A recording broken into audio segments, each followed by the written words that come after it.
ನೀವು ಎಂದಾದರೂ ಒಂದು ಚಿತ್ರವನ್ನು ನೋಡುತ್ತಾ ಮನಸ್ಸು ಶಾಂತವಾದ ಅನುಭವ ಹೊಂದಿದ್ದೀರಾ? ಅಥವಾ ಕೆಲವು ರೇಖೆಗಳು, ಬಿಂದುಗಳು, ತ್ರಿಕೋಣಗಳು ನಿಮ್ಮೊಳಗೆ ವಿಚಿತ್ರ ಕಂಪನ ಉಂಟುಮಾಡಿದೆಯಾ? ಇದು ಯಾದೃಚ್ಛಿಕವಲ್ಲ. ಈ ಪ್ರಪಂಚದಲ್ಲಿ ಕಾಣುವ ಎಲ್ಲದಕ್ಕೂ ಹಿಂದೆ ಕಾಣದ ಒಂದು ಗಣಿತವಿದೆ, ಒಂದು ಜ್ಯಾಮಿತಿಯಿದೆ, ಒಂದು ಶಕ್ತಿಯಿದೆ. ಅದನ್ನೇ ಭಾರತದ ಋಷಿಗಳು ಯಂತ್ರ ಎಂದು ಕರೆಯುತ್ತಾರೆ.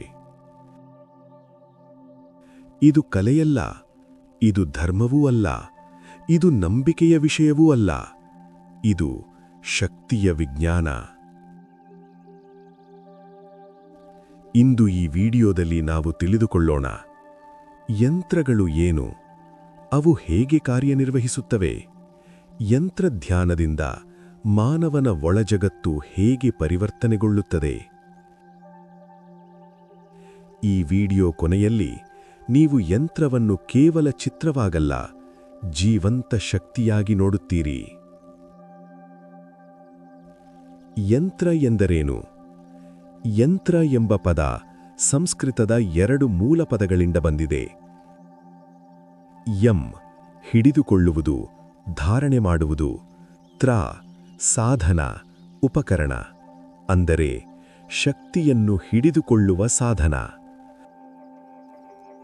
ಮಂತ್ರವನ್ನು ನಾವು ಉಚ್ಚರಿಸುತ್ತೇವೆ, ಯಂತ್ರವನ್ನು ನಾವು ನೋಡುತ್ತೇವೆ. ಆದ್ದರಿಂದಲೇ ಯಂತ್ರವನ್ನು ದೃಶ್ಯಮಂತ್ರ ಎಂದು ಕರೆಯುತ್ತಾರೆ. ಮಂತ್ರ ಶಬ್ದರೂಪದಲ್ಲಿ ಕೆಲಸ ಮಾಡುತ್ತದೆ, ಯಂತ್ರ ರೂಪ ಮತ್ತು ಜಾಮಿತಿಯಲ್ಲಿ ಕೆಲಸ ಮಾಡುತ್ತದೆ. ಒಂದು ಸಂಗತಿ ನೆನಪಿಡಿ, ಮಂತ್ರ ಈಕ್ವಲ್ಸ್ ಧ್ವನಿಶಕ್ತಿ, ಯಂತ್ರ ಈಕ್ವಲ್ಸ್ ರೂಪಶಕ್ತಿ, ತಂತ್ರ ಈಕ್ವಲ್ಸ್ ಅವುಗಳನ್ನು ಬಳಸುವ ವಿಧಾನ. ಈ ಮೂರೂ ಸೇರಿದಾಗಲೇ ಆಧ್ಯಾತ್ಮಿಕ ಕ್ರಿಯೆ ಪೂರ್ಣವಾಗುತ್ತದೆ. ಯಂತ್ರ ಒಂದು ಶಕ್ತಿಯ ಯಂತ್ರ. ಯಂತ್ರವು ಕೇವಲ ಕಾಗದದ ಮೇಲೆ ಬರೆದ ಚಿತ್ರವಲ್ಲ, ಇದು ಒಂದು ಶಕ್ತಿಯ ಯಂತ್ರ.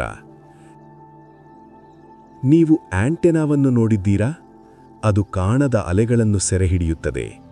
ಅದೇ ರೀತಿ ಯಂತ್ರವು ಬ್ರಹ್ಮಾಂಡದ ನಿರ್ದಿಷ್ಟ ಶಕ್ತಿ ಸ್ಪಂದನಗಳನ್ನು ಆಕರ್ಷಿಸುತ್ತದೆ. ಪ್ರತಿ ಯಂತ್ರವು ಒಂದು ದೈವ ಶಕ್ತಿಗೆ ಸಂಬಂಧಿಸಿದೆ. ಶ್ರೀಯಂತ್ರ ಮಹಾಲಕ್ಷ್ಮಿ,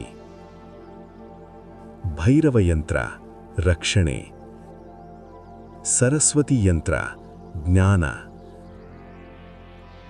ಕಾಳಿ ಯಂತ್ರ ಪರಿವರ್ತನೆ.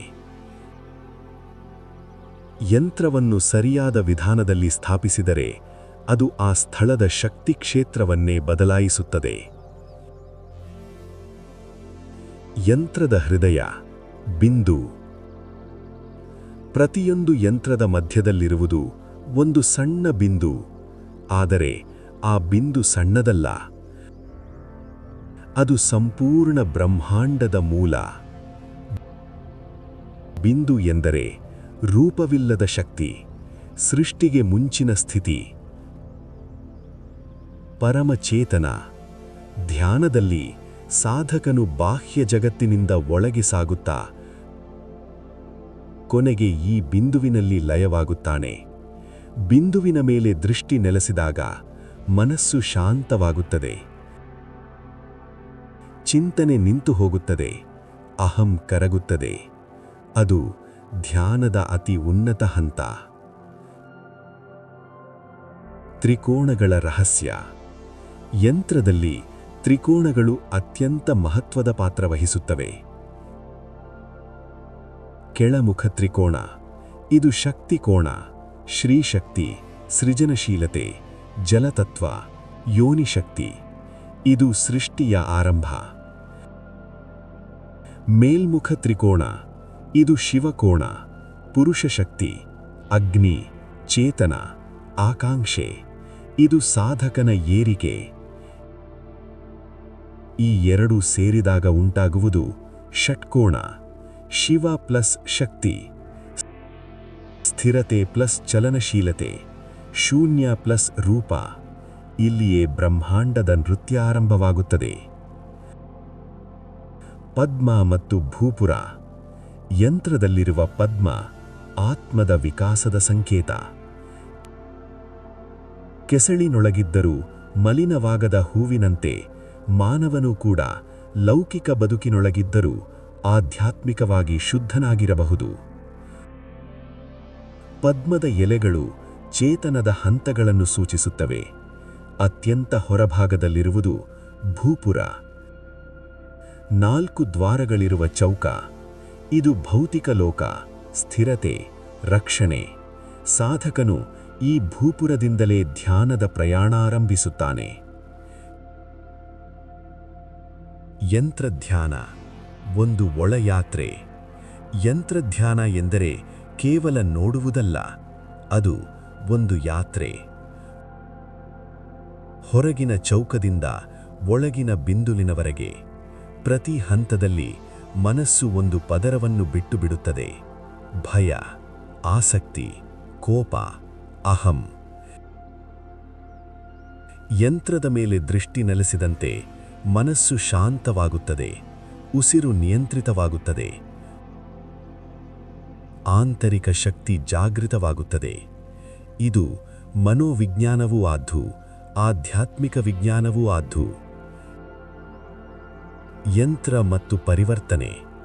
ಯಂತ್ರವು ನಿಮ್ಮ ಭವಿಷ್ಯವನ್ನು ಬದಲಾಯಿಸುವುದಿಲ್ಲ, ಆದರೆ ನಿಮ್ಮ ಒಳಗಿನ ವ್ಯಕ್ತಿಯನ್ನು ಬದಲಾಯಿಸುತ್ತದೆ. ಒಳಗಿನ ವ್ಯಕ್ತಿ ಬದಲಾದಾಗ ಜೀವನವೂ ಬದಲಾಗುತ್ತದೆ. ಯಂತ್ರವು ನಿಮ್ಮ ಒಳಗಿನ ಶಿವ ಮತ್ತು ಶಕ್ತಿಯನ್ನು ಸಮತೋಲನಕ್ಕೆ ತರುತ್ತದೆ.